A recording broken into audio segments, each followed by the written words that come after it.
All right, I'm back, guys. So let me show you what I kind of did since the last video. I kind of did some stuff off camera because it was daylight out, and working till 2 a.m. on this thing gets kind of tiring, but it wasn't much. Like, it's nothing, like I didn't really leave anything out that you guys won't be able to do. It's super easy, but let me show you. So first of all, I took the whole engine out and the transmission out, and I cut the transmission tunnel way more, and now the engine's sitting a lot more level, which is nice because I can have the intake come out the hood the way I want to and everything. And I also plumbed in and created my -10 lines and mounted my breather tank. So these are super easy. You literally take the fitting. Actually, I think I have an extra one. Let me kind of show you how it works. So you take fittings like this that have this little like they're like the Summit Racing twist type fittings, or there's a bunch of other companies that have the same kind of ones, same kind of like style. The Summit Racing was just the cheapest, and then you basically take this hose and you cut it to the right length and you push it on, and it's really difficult, but yeah, that's how you make these. So I plumbed up the two from the valve covers that I had John weld up for me, or like on the bungs that I had John weld up for me. And I mounted the Moroso breather tank on the side and plumbed them into that. So it's pretty straightforward. Also, here is where the shifter sits now. It's a lot better and a lot higher up. It's not as off to the side anymore, and I might actually make a cool little like aluminum cover that covers all of this and just has a hole big enough for the shifter, like the circle area, like for the base of it comes through. So what I want to be doing today, or get as far as I can with, is I'm going to make my drive shaft. Now, usually when you make your own drive shaft, it doesn't work or breaks and it's really sketchy, but the way I'm going to do this was tested by someone already, and it ended up being like super strong and super sturdy, and it was so well put together from how easy it is to make that he took it to get balanced, and the drive shaft was perfectly balanced, and he didn't need to add weights or anything like crazy like that to it. So this way will work pretty well. If you want, I'll put his Instagram down on the bottom corner right there, and you can message him about it, but it works really well.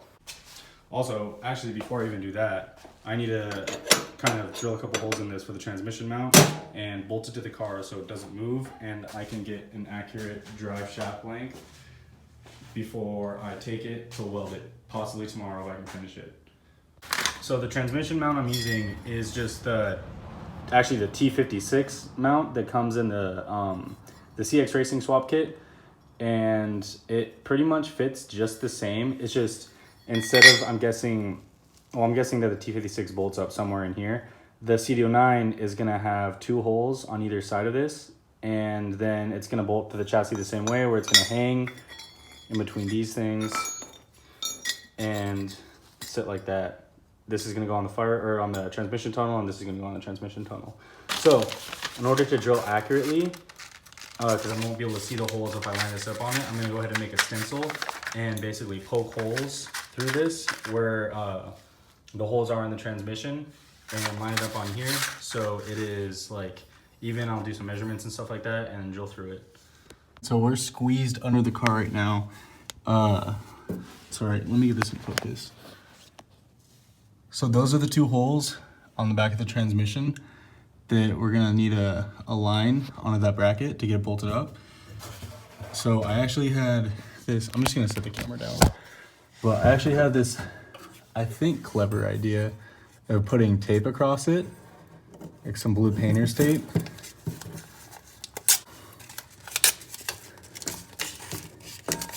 And make sure it's nice and straight. I'm gonna do a couple of them so it's kind of like, I guess, a little sturdier. I know really it's gonna make a difference. And I'm gonna poke the holes through this so I can just basically lay this tape down on top of the piece of metal and drill right through it. All right, so it's pretty much right in the center for each one. I'll probably drill the holes a little bit big so I can move it around and stuff like that if I really need to. But yeah, I'm gonna take this off and go ahead and put it on the piece of metal and see how it looks. All right, so all I need to do is basically line this up so it's an even amount of distance on each side. And I'm gonna go ahead and do just some good old eyeballing and then drill through.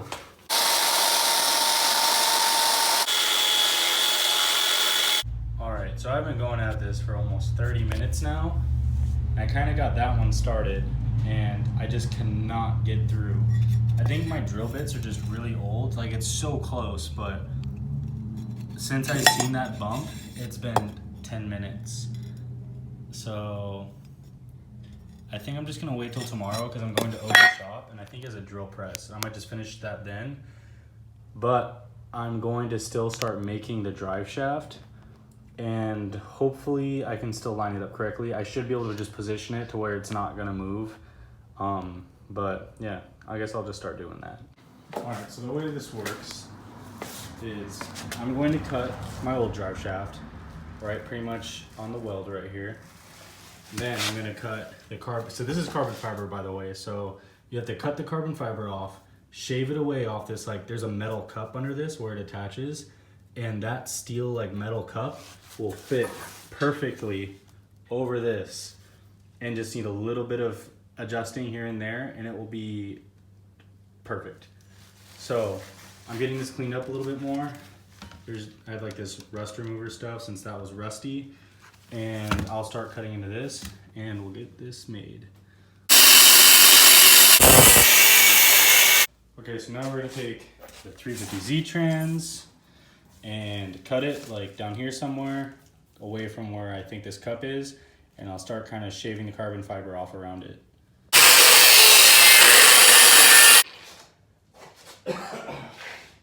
Once I get the carbon fiber off, these slide over each other. Oh, it actually slides over the big part, but so I'll have to take the paint off a little bit more. It's just like that, and I can slide it back and forth depending on how much more space I need. Okay, so I got this all cleaned up, enough for MIG at least. If you're gonna take this, which I don't suggest, unless you wanna take a long time, you're gonna have to get a little bit cleaner. And then I took carbon fiber off where I'll need a weld, give me a good area for it. I'm not gonna try to take it all off and make it look nice. It's just, if you do this yourself, you'll understand why it's pretty terrible. I feel like I'm just like getting cancer the whole time, but yeah. So now there's a specific alignment with drive shafts. I'll put it up on the screen right now. And basically, the way the U-joints sit, you want them to be the same. So you want, if it's like parallel or vertical and horizontal here, it needs to line up and have the same pattern, like with horizontal and vertical in the middle. Or yeah, you want them to line up and look the same on either side. You don't want them to be horizontal for the drive shaft and then vertical for the drive shaft on one side. You want the drive shaft universal joint sides to both be horizontal or facing the same way. You really don't want it to be crooked or anything like that. But since this is a two-piece drive shaft, I can just basically line it up with those holes and spin it to where it bolts up to the back half and the U-joints are aligned correctly.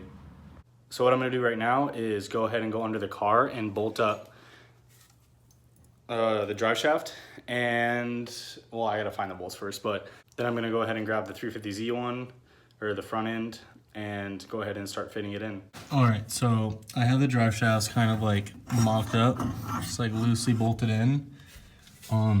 This one, the FRS drive shaft is still way too long. I thought it was gonna be a lot shorter. So I put the 350Z one kind of next to it and got like a rough eyeball and scratched a mark in where I'll still have plenty of play to where I can't cut it too short right here, and I can slide it up and down a little bit. But yeah, it looks like you got to cut off a lot more than what I was thinking.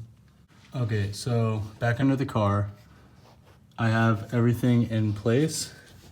Go ahead and set the camera down. There's a little play right here, so I'm worried about getting it perfectly centered so it can be balanced. but I'm gonna put blue tape around this so I know exactly where to weld it tomorrow. Other than that, when you do this, you want to make sure you back out your the drive shaft like about 3/4 of an inch to an inch.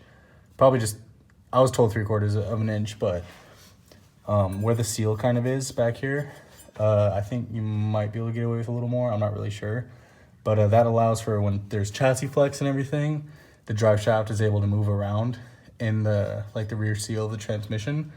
But what would have been perfect was this to be all the way bottomed out in this metal cup. That's how my friend had it, and it's a lot sturdier, and you could just run a bead of, you can just MIG weld around the whole thing and it'll be centered. So since I cut a little too much off, I might put something like one wrap of tape evenly in here or something, and then jam it on more so I can pretty much have it centered when I weld it, I guess. But yeah, so everything looks good so far. So I'm gonna go ahead and tape this up and take it back out. That's it for today. I'm gonna continue the video tomorrow when I go weld this up, and I'm also gonna be welding my diff. So I'll just get, I guess, like a little montage or something going of that, and then show you the final result. But for now, I'll be right back. What's up? So I'm back. We're on our way to Feel Suspension so I can go weld stuff. Just a quick disclaimer from yesterday. So cutting carbon fiber is it's really dangerous. It's not good for you. And what I should have done is wet the floor and pretty much cover everything with water around me, so the dust doesn't fly around in the air and it settles and sticks to the ground. But I was being dumb and I just didn't think about it at the time, even though that's what they taught us to do for brakes and stuff like that in college for the dust. But yeah, so if you're gonna cut carbon fiber and make this drive shaft like I am, make sure you do that, because it really sucks being if you do it without it, you'll know what I mean. Or if you've ever cut carbon fiber before, it's not fun. But yeah, so let's get to welding now.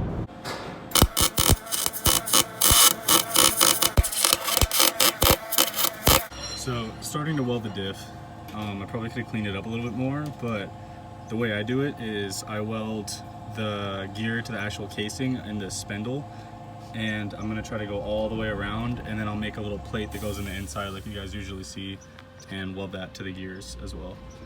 I kind of messed up at the top right here. I think the surface is a little bit dirty, but I'm just gonna keep going. Okay, so I got the diff all welded up. I'm not gonna put a plate in there. I honestly don't really think it's necessary from how deep I was putting the welding wire, it's so hot, into the actual or between the gears and onto the spool casing and everything. I think it's gonna be strong. I'm just gonna have to go ahead and clean this up so the spatter doesn't blow my gears up, and then it should be good. For the drive shaft, I ran out of one of the types of wire that works a lot better. I forget which one it is, and it's not bad, but it just spattered a whole bunch, so I'm gonna have to clean it up. It's kind of frustrating, but yeah, I might grind it off and go over it again with the flex core wire that works a lot better. But for now, that's all good. And then here, this is an oil pan that Odie's gonna give me, which I'm super lucky because you guys know I had the issue with mine getting stolen and everything. But I had a couple cracks, which I just welded up really quick. And then on the side, but yeah, I'm done with everything now. So we'll go back and we'll test fit everything and make sure it all still fits. And that'll be it for today. All right, so I'm back in the garage. I test fitted it, everything fits fine. I'm just gonna go ahead and clean all the spatter off because it's pretty bad since I was using the wrong, well, not the wrong wire, but the wire that didn't work as well. But yeah, I'm just gonna clean it up and paint it off camera. But yeah, other than that, just thank you again to Sean, who's the one who actually showed me how to do this or build the drive shaft and everything. And make sure to leave a like on the video and subscribe if you haven't already, and I'll see you guys later. Again, I'll put his Instagram at the bottom of the screen so you can check out his car. It's I think a 6.2 liter LS swapped BRZ. But yeah, all right, I'll see you guys.